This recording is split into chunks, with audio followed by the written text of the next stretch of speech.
নামের উপরে 3 বার সূরা লাহাব পড়ে যদি আপনি একটা আমল করতে পারেন তাহলে দুশমন চিরতরে শেষ হয়ে যাবে, দুশমন আপনার প্রতি বাধ্য হয়ে যাবে।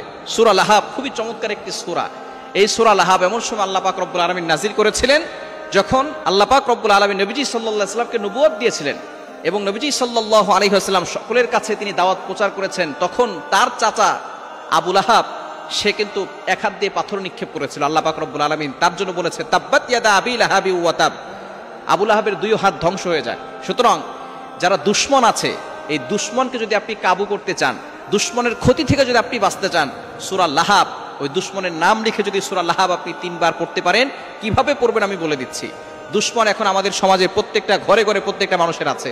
আপনি যত ভালো হবেন তত বেশি আপনার দুশমন হবে। নবীজি সাল্লাল্লাহু আলাইহি ওয়াসাল্লামের দুশমন ছিল আবু জাহেল, নবীজির দুশমন ছিল কি ছিল না? আবু জাহেল নবীজির দুশমন ছিল। নবীজি সাল্লাল্লাহু আলাইহি ওয়াসাল্লামের মতো ভালো মানুষ পৃথিবীতে আর কেউ আসে নাই, আসবেও না। তার মতো মহানবী আর কেউ আসবেনও না এবং আসেও নাই।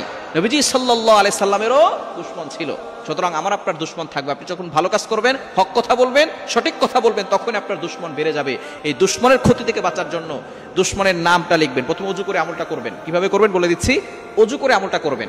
ওযু করে পবিত্র হয়ে তারপরে আপনি দুশমনের নামটা লিখবেন। লিখে এরপরে আপনি ইস্তিগফার 3 বার পড়বেন। আস্তাগফিরুল্লাহ রাব্বি মিন কুল্লি যামবি ওয়া আতুবু ইলাইহি লা হাওলা ওয়ালা কুওয়াতা ইল্লা বিল্লাহিল আলিয়্যিল আযীম, এটা 3 বার পড়বেন। এরপরে দুরূদ শরীফ 3 বার পড়বেন। দুরূদ ইব্রাহিম পড়ার চেষ্টা করবেন। আল্লাহুম্মা সাল্লি আলা মুহাম্মাদ ওয়া আলা আলি মুহাম্মাদ কামা সাল্লাইতা আলা ইব্রাহিম ওয়া আলা আলি ইব্রাহিম ইন্নাকা হামিদুম মাজিদ। আল্লাহুম্মা বারিক আলা মুহাম্মাদ ওয়া আলা আলি মুহাম্মাদ কামা বারাকতা আলা ইব্রাহিম ওয়া আলা আলি ইব্রাহিম ইন্নাকা হামিদুম মাজিদ, এটা 3 বার পড়বেন। এরপরে সূরা লাহাব 3 বার পড়বেন। বিসমিল্লাহ সহকারে সূরা লাহাব 3 বার পড়বেন।